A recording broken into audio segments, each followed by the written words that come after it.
how much Super Bowl film are you watching versus what they put on tape this year? Well, you stick with the 5 games they've done this year, and you go back to our last game with them. So you also go to previous games of us versus them.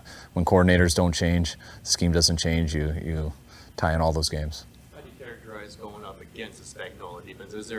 Has it been about a similar field to going up against his defenses over the last few games? I think it's gotten better and better each year. I thought last year was the best defense that we played all year, and I feel that way this year so far. So they got guys who've been playing a long time together. They've been doing his scheme for a while. He's been doing his scheme for so long, but they continue to add to it. They continue to fine-tune it, and I got a lot of respect for him and his scheme. What are the hallmarks of an Andy Reid scheme or an Andy Reid offense? I think it features around their quarterback, obviously. Puts them in a great position to make a ton of plays, and he has a guy who can make a ton of plays. They always dabble in all screens, RPOs. You always got to be ready for new plays, one that you haven't seen, and always enjoyed watching Andy since he was back in Philly, and he continues to evolve also. I try to have the same conversation every week. I just word it a little differently.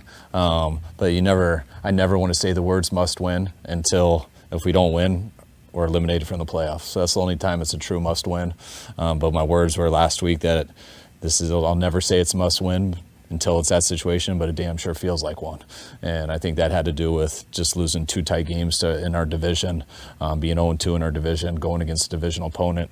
I see this game like I see all games. I feel like they're all every game matters huge, but I didn't choose those words this week.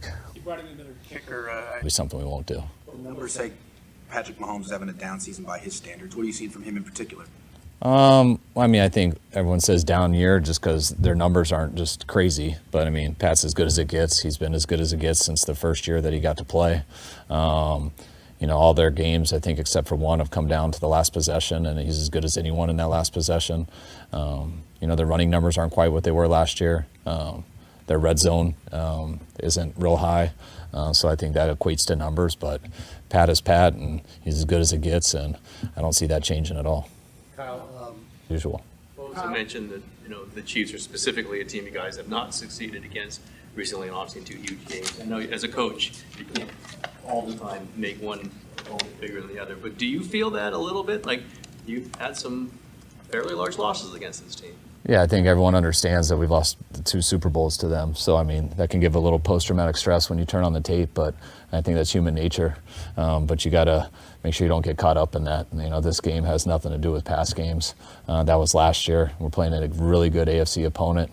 We're 500 right now. We want to stay atop of our division and get a win. You think about that stuff going into it, but in terms of what it plays out in a game, it really has no correlation, and you try to make sure that it doesn't.